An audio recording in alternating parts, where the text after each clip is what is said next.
Okay students, आज का lecture start करने से पहले बेटा ये हमारे पास ना कुछ ये हमने टाइप डिक्लेरेशन करेक्टर्स के बारे में पढ़ा था। इसके बारे में ये जो अब हमने टॉपिक पढ़ना है वो उसी से रिलेटेड है, इसलिए मैं इसको ज़रा आपको रिवाइज करा रही हूँ ताकि आज का टॉपिक जो है आप लोग इजीली समझ सकें। बेटा हमने कुछ वेरिएबल्स जब पढ़े थे तो हमने देखा था कि हर वेरिएबल को हम कोई ना कोई टाइप दे के डिक्लेयर कराते हैं। ठीक है, हमने 3 टाइप्स न्यूमेरिक में पढ़ी थी जिसमें integer, single precision, double precision आता था, और एक हमने स्ट्रिंग वेरिएबल की टाइप पढ़ी थी और उसमें स्ट्रिंग वेरिएबल होता था। ठीक है, इनके डिफरेंट करेक्टर्स थे जो हम वेरिएबल के बाद लगाते थे, और वेरिएबल के बाद लगाने के बाद वो जो करेक्टर्स में उसी टाइप का डाटा जो था वो हमारे पास स्टोर हो रहा होता था। जिस तरह स्ट्रिंग टाइप का डाटा है तो उसमें स्ट्रिंग स्टोर हो रही होती थी, और हमने कहा था कि स्ट्रिंग जो है वो हमेशा इन्वर्टेड कॉमास में लिखी जाती है। इसके बाद इंटीजर वैल्यू साइन कराने के लिए हम परसेंटेज का मार्क्स यूज करते थे। डबल प्रिसेशन में हम एक्सक्लेमेशन मार्क यूज होता था, और इसमें हमने कहा था कि पॉइंट के बाद जो है वो हमारे पास 7 डिजिट्स आ सकते हैं, लेकिन एक्यूरेट कितने होते हैं,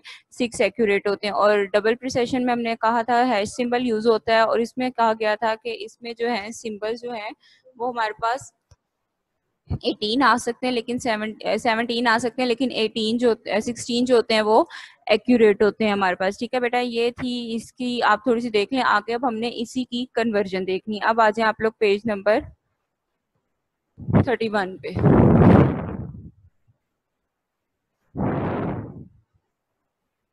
टाइप कन्वर्जन, बेटा टाइप कन्वर्जन का क्या मतलब है कि समटाइम्स ऐसे होता है कि हम डाटा टाइप कोई और डिक्लेयर करा रहे होते हैं और उसमें डाटा कोई और रखवा देते हैं। तो ऐसे में जीडब्ल्यू बेसिक आपके पास किस तरह से काम करेगा, ये कहलाती है टाइप कन्वर्जन। ठीक है, पहले इसकी देख लेते हैं।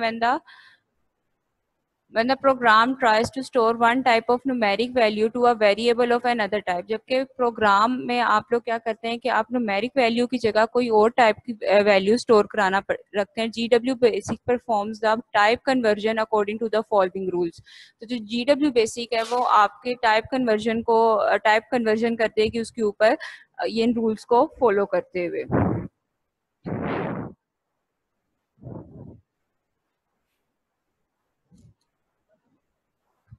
अब यहाँ पे देखें,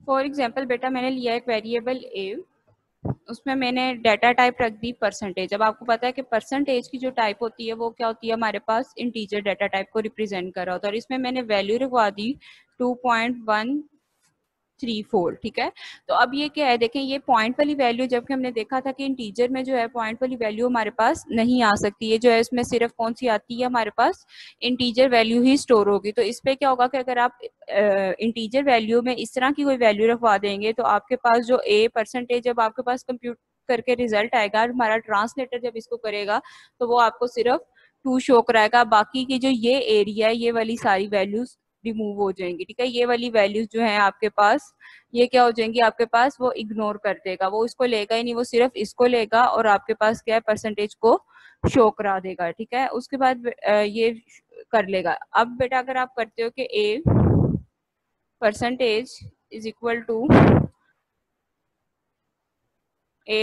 8.954, अब अगर आपने परसेंटेज में ये वैल्यू रखी तो बेटा यहाँ पे देखें, यहाँ पे क्या है आपके पास 9 है। तो आपको पता है कि पॉइंट के बाद जब हमारे पास 5 से कोई बड़ी वैल्यू हो तो हम उसको क्या कर देते हैं, फर्स्ट वैल्यू को राउंड ऑफ कर देते हैं। तो यहाँ पे जब इंटीजर की वैल्यू शो होगी आपके पास तो ए परसेंटेज में आपके पास क्या शो हो जाएगा, 9 शो होगा। ठीक है, ये जब अगर यहाँ पे देखें इस वाली वैल्यू में हमारे पास 1 था तो 1 आपको पता है राउंड ऑफ नहीं हो सकता हमारे पास, इसलिए हमने इसको यहाँ पे 9 था तो 9 जो है वो हमारे पास क्या हो जाएगा, राउंड ऑफ हो जाएगा। और बेटा इस वजह से इसको राउंड ऑफ को जो है आपकी उन्होंने बुक में इसको ट्रंकेट का नाम दिया है कि ये जो है वैल्यू ट्रंकेट हो जाती है। तो ट्रंकेट का क्या मतलब है कि वो राउंड ऑफ हो जाती है। ठीक है, ये थी आपके पास इंटीजर डाटा टाइप की वैल्यू। इसके बाद अगर बेटा आप कहते हो कि आप लिखते हो कोई भी वेरिएबल बी लिया आपने और उसकी डाटा टाइप हम रखवा देते हैं सिंगल प्रिसिशन, और उसमें आप वैल्यू स्टोर करा देते हो 12 हैश डिवाइडेड बाय 13। ठीक है। अब देखें यहाँ पे ये जो है ये आपके पास क्या शो कर रहा है, आपको सिंगल प्रिसेशन को शो कर रहा है, और जबकि हमने पढ़ा है कि आपके पास जो ये वाली वैल्यू है, ये साइन जो है साइन होता है, ये किसको रिप्रेजेंट कर रहा होता है, आपके पास डबल प्रिसेशन को शो कर रहा होता है। तो इसमें जब इसमें डिवाइड होगा तो इसका कोई ना कोई आंसर आएगा आपके पास, जिस तरह 0 पॉइंट समथिंग कुछ वैल्यूज आएंगी ज्यादा सारी, ठीक है। लेकिन अब जब क्योंकि हमने पढ़ा है कि सिंगल प्रिसिशन वेरिएबल में हमारे पास जो है कितने डिजिट्स होते हैं एक्यूरेट, 7 होते हैं, लेकिन 6 वो एक्यूरेट दिखाते हैं। तो वो इसमें क्या करेगा कि बाकी जो सारी वैल्यूज हैं उनको इग्नोर कर देगा, 0 लेगा, और पॉइंट के बाद सिर्फ जो है ना आपके पास 7 डिजिट्स को शो करा देगा, ठीक है। 7 डिजिट शो करा देगा, लेकिन उसमें से 6 एक्यूरेट होता है, ठीक है। वो करेगा तो इसकी कन्वर्जन बिल्कुल उसी तरह से डबल प्रिसेशन में कि आपके पास 18 या एक लंबी सारी लिस्ट आ जाएगी, लेकिन आपके पास वो बाकी की वैल्यूज जो है वो क्या करेगा, उसको इग्नोर कर देगा, और सिर्फ जो है आपके पास इस वैल्यू को जो 7 डिजिट्स हैं उनको शो करा देगा। सेम इसी तरह अगर आप डबल प्रिसेशन में बात कर रहे हैं तो आपको पता है उसमें पहले ही हमारे पास 16 डिजिट्स आ रहे होते हैं, तो उसमें इस चीज की नहीं होती है, ठीक है। अब इसको जरा बुक से रीड करते हैं, बुक पे आए अपने।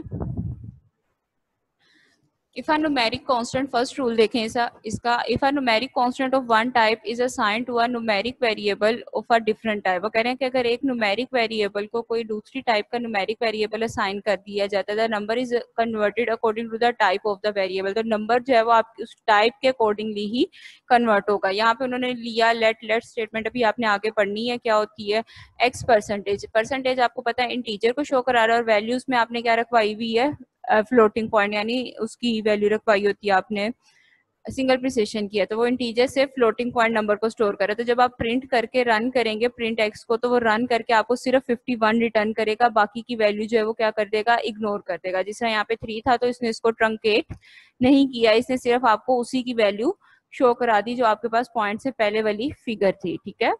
इसके बाद बेटा सेकंड रूल है क्या, during the valuation of expression arithmetic और relational all of the operands are converted to the degree of precision of the most precise operand. अब वो कह रहे हैं कि जब हम कन्वर्जन कर रहे होते हैं, वैल्यूएशन कर रहे होते हैं, तो जो इतने भी हमने अरिथमेटिक और रिलेशनल ऑपरेटर्स पढ़े हैं, तो वो उनकी कन्वर्जन जो होती है वो उनकी डिग्री के थ्रू, यानी डिग्री क्या, उनकी प्रेसिडेंस के थ्रू होती है। जो हम प्रेसिडेंस पीछे पढ़कर आए हैं कि जिस प्रेसिडेंस पे वो पहले आपने देखा है कि जो आपके पास नोट ऑपरेटर्स थे या एंड और थे, ये देखें वो बाद में आ रहे हैं आपके पास, और अरिथमेटिक ऑपरेशंस आपके पास पहले आ रहे हैं। Plus minus multiply divide mode negation, ये सारे हम अरिथमेटिक में पढ़कर आए थे। तो आपको पता चल जाएगा यहाँ से, जब आपको टेबल याद होगा कि अरिथमेटिक की प्रेसिडेंस हाई होती है, लेकिन अरिथमेटिक में भी देखें सबसे पहले ब्रैकेट की है, फिर निगेशन एक्सप्लेनेशन है, निगेशन है, इसी तरह आगे अप टू सोन, ठीक है। तो वो कहते हैं कि उसके अकॉर्डिंगली ही वो फिर कन्वर्जन अप्लाई की जाएगी। यहाँ पे ये हुई एग्जांपल, ही ए हैश हैश सिंबल हमारे डबल प्रिसेशन को शो करता है, 12 हैश डिवाइडेड बाय 13। जब रन करेंगे तो बेटा ये देखें आपके पास उन्होंने 16 डिजिट्स का आंसर शो करा दिया, और बाकी की अगर कोई वैल्यूज होंगी तो वो क्या हो जाएंगी, निगलेक्ट हो जाएंगी या इग्नोर कर दी जाएंगी, ठीक है। The arithmetic is performed in double precision and the result is written in A hash as a double precision variable, ठीक है। वो कह रहे हैं कि एक्सप्रेशन में भी जो है वो अरिथमेटिक आपके पास पहले परफॉर्म हुई है, और उसके बाद जो रिजल्ट भी है उसमें किसमें आपको रिटर्न हो गया, डबल प्रिसिशन में रिटर्न हो गया।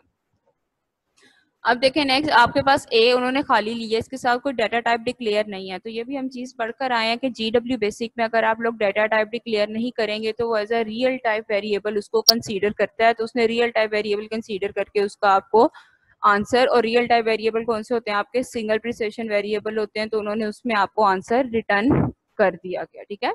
The arithmetic is perform in double precision and the result is return A a single precision variable, क्योंकि ए के साथ कोई डाटा टाइप नहीं थी, ए रियल टाइप वेरिएबल हो गया, और रियल टाइप में वैल्यू उन्होंने किस में आपको रिटर्न की है, सिंगल प्रिसिशन वेरिएबल में रिटर्न कर दी है, ठीक है। और वो प्रिंटेड भी हुआ है ऐसे सिंगल टाइप वेरिएबल में। इसके बाद है ना floating number is converted to an integer, the fractional portion is rounded. मतलब अब वो बात आ गई कि अगर आपके पास बेटा अगर फ्लोटिंग पॉइंट जो है वो आपके पास जो है वो आ जाए तो आप उसको कन्वर्ट कर देते हैं। अगर वो पॉइंट के बाद वाली वैल्यूज बड़ी हो तो वो किस में कन्वर्ट हो जाती है, राउंड ऑफ हो जाती हैं, और ये उसकी इन्होंने एग्जाम्पल दी हुई है। इसके बाद बेटा ये तो हमने सारी देख ली न्यूमेरिक की वैल्यूज। न्यूमेरिक वेरिएबल्स में हमने देखा कि हम जो है वो आपस में कन्वर्जन कर लेते हैं। अब बात आ जाती है स्ट्रिंग की। तो बेटा स्ट्रिंग की जो कन्वर्जन है वो पॉसिबल नहीं है। अगर आप कहें कि मैंने वेरिएबल आप ले रहे हैं ये इंटीजर टाइप का, और उसमें आप स्ट्रिंग सोल्व रखवा देते हैं, कोई नाम रखवा देते हैं अली, ठीक है, तो ये बेटा आपके पास रॉन्ग हो जाएगी, ये वैल्यू यहाँ पे आपके पास नहीं चलेगी, ये वैल्यू क्या हो जाएगी आपके पास,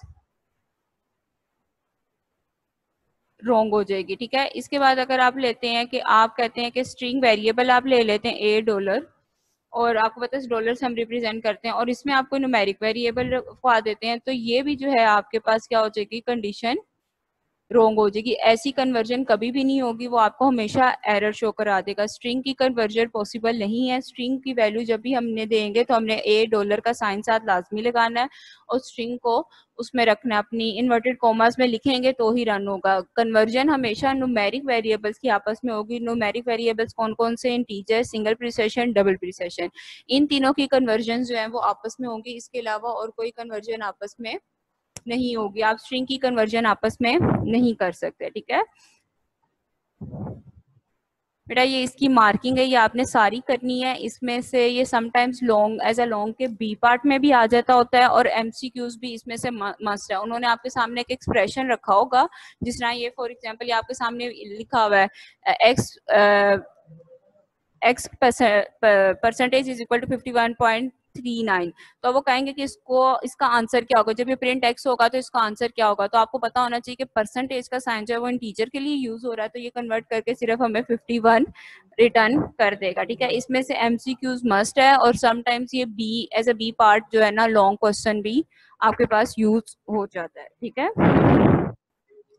इसके बाद बेटा ये आ रही है असाइनमेंट स्टेटमेंट। ये आपने याद नहीं करनी, ना इसको कुछ और काम है, इसको सिर्फ आपने समझना है, सिर्फ आपके समझ आने के लिए, इसको आपने लर्न नहीं करना बिल्कुल भी, ठीक है बेटा। असाइनमेंट ऑपरेटर हम पढ़कर आए थे, जिसमें इक्वल का साइन हमने पढ़ा था। तो असाइनमेंट स्टेटमेंट में क्या होता है कि हम लेट यूज कर लेते हैं, लेट की एक स्टेटमेंट होती है हमारे पास, वो यूज कर लेते हैं, जबकि लेट जो है वो हमारे पास एक ऑप्शनल है। अगर हम लेट यूज नहीं भी करेंगे, हम खाली m इज इक्वल टू कोई भी वैल्यू साइन करा देंगे, तब भी जो हमारी वैल्यू वेरिएबल में वैल्यू है वो स्टोर होगी, उसको साइन होगी। लेट जो है एक मतलब आपके पास जो है वो कोई इतनी खास स्टेटमेंट नहीं है, मतलब, लेकिन उन्होंने ये आपको सिर्फ ये पता होना चाहिए कि वेरिएबल में वैल्यू को डालने के लिए, एक्सप्रेशन में रखने के लिए हमारे पास दो तरीके होते हैं, एक इक्वल का साइन होता है और एक लेट स्टेटमेंट होती है। बस ये आपने इतना याद रखना है, इसके अलावा आपने और कोई चीज याद नहीं रखनी। जिस तरह वो कह रहे हैं GW basic represent two ways to assign the value of an expression, यानी टू वेज में हम असाइन कर सकते हैं एक्सप्रेशन को कोई भी value to a variable. First by using the operator equal, जो कि हम पहले पढ़ रहे हैं, and the second one is let statement. और वो कह रहे हैं amazingly it is the only statement which itself is optional but whose parameter are mandatory. कहते हैं ये ऐसी स्टेटमेंट है जिसकी अपनी जो है वो ऑप्शनल, लेकिन इसके पैरामीटर्स जो है वो मैंडेटरी है, ठीक है। सिंटेक्स लगाया let variable is equal to expression, तो यही काम करके आए, और यहाँ पे देख लें the word let is optional, ठीक है। ये सिर्फ ऑप्शनल नेम है आपके पास। उसके बाद जिन्होंने आपको एवरेज कैलकुलेट करके दिखाई हुई है 2 मार्क्स की, जिसमें उन्होंने लिखा हुआ let m is equal to 24 और let n is equal to 26, तो उन्होंने लेट लिख दिया। अगर आप ये खाली लेट ना भी लिखते तो m इज इक्वल टू 24 लिख देते, तो भी वैल्यू जो है यहाँ पे स्टोर हो जानी थी, और इसने आपको एवरेज शो करा देनी थी।